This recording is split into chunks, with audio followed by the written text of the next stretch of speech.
So I want to start by saying, I'm not trying to bash anybody who plays video games with this video. I'm just speaking my truth, and your experience might be different from mine, and that's 100% valid. So on September 12th, 2021, I took this picture at the finals of a semi-professional Counter-Strike event in Philadelphia, and this had like some of the best Americans in the world at this event. A lot of these prospects came on to play internationally. So that was my first event, and by the end of that series, it ended 1-2, so we lost slightly, but we did give them a challenge. And you think I'd be excited to be on stage that day, to have a chance of making a decent amount of money, to play against these amazing teams, but I realized like after that stage performance, I literally felt nothing. That event was like 4 or 5 days long, and the entire time, it didn't matter if we won a game or if we lost a game, I literally just didn't care. So that's when I think I started to speculate that my actual incentives to be playing like 12 to 14 hours a day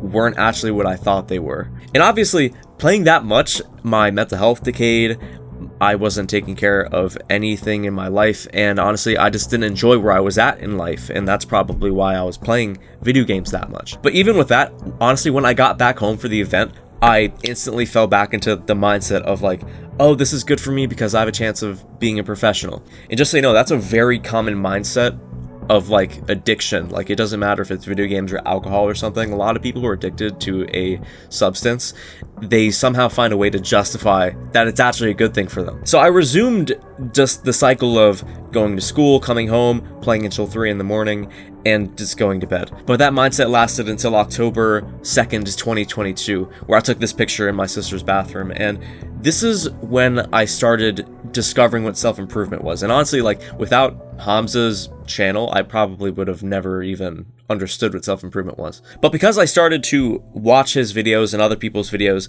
I began to realize and accept that video games were the main problem in my life. So that's what actually got me to actively attempt to try to quit video games. And this is where the actual struggle began, because this is a habit that I've had since I was 10 years old. Like, I've always had a rough childhood growing up, so it was default for me to just go on the Xbox 360 and play Minecraft. And over like 10 years or so, that evolved into different ways of manifesting that. So the amount of pain that I had to go through to actually change that literally almost decade-long habit was so immense, I cannot even describe to you. That's why a lot of people, you know, they set the expectation that they're going to quit video games, they're going to quit doing whatever bad habit that it is, but they've been doing it for literally almost a decade, and they've been doing it like multiple times a day, and they expect to be able to actually change that behavior so quickly, but you need to have a more realistic expectation than that. But I didn't know that when I was just starting, so I tried to quit cold turkey at first, and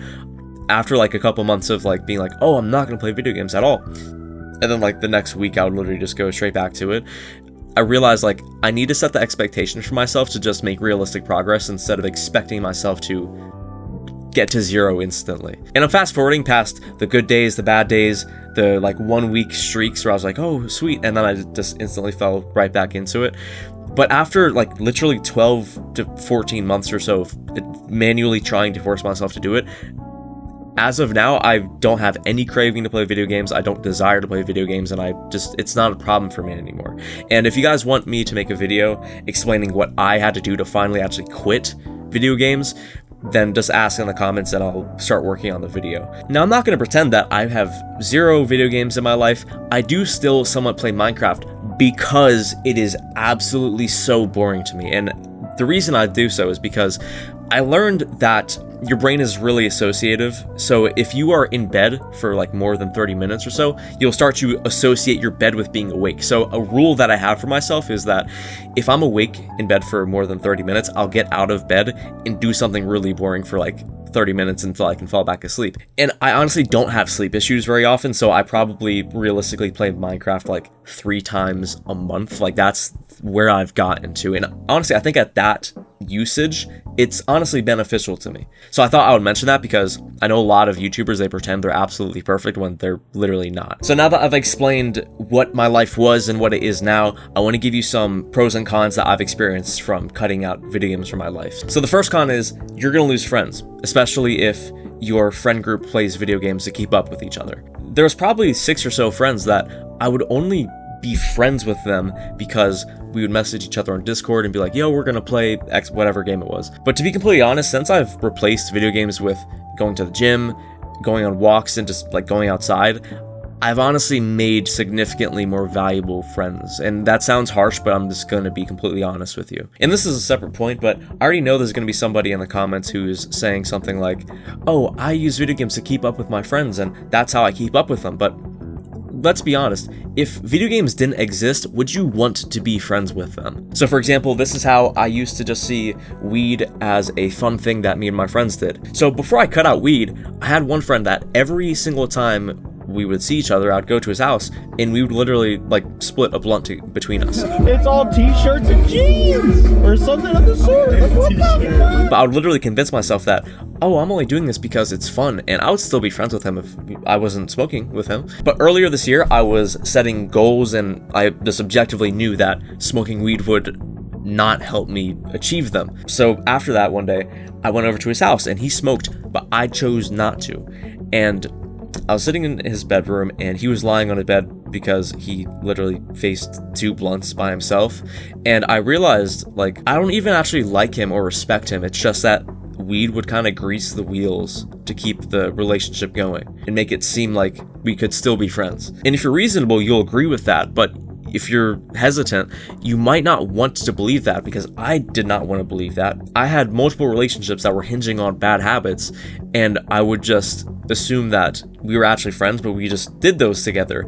But I realized after I cut those things out, the relationship would literally just disintegrate. If someone is actually your friend, I don't think you should need to have some activity that you rely on to keep that friendship going. So the second con is, I don't have as much of these like 10 out of 10 enjoyable experiences every single day, but I honestly think it's a good thing, because if you think about video games like Christmas, if every single day was Christmas, after a week of that, it would become the status quo, and your brain would just expect that to happen, and it wouldn't be special. But if after that week you stopped Christmas, you would literally be depressed, because your brain has gotten so accustomed to having an amazing experience every single day. But just like your brain got used to Christmas, after a week of no Christmas, your brain gets used to a normal day, and that's your new baseline for happiness again. When I quit video games, it was literally painful, because my brain was adapted to having a good experience throughout the entire day. And because of that, my standards for what a worthwhile pursuit was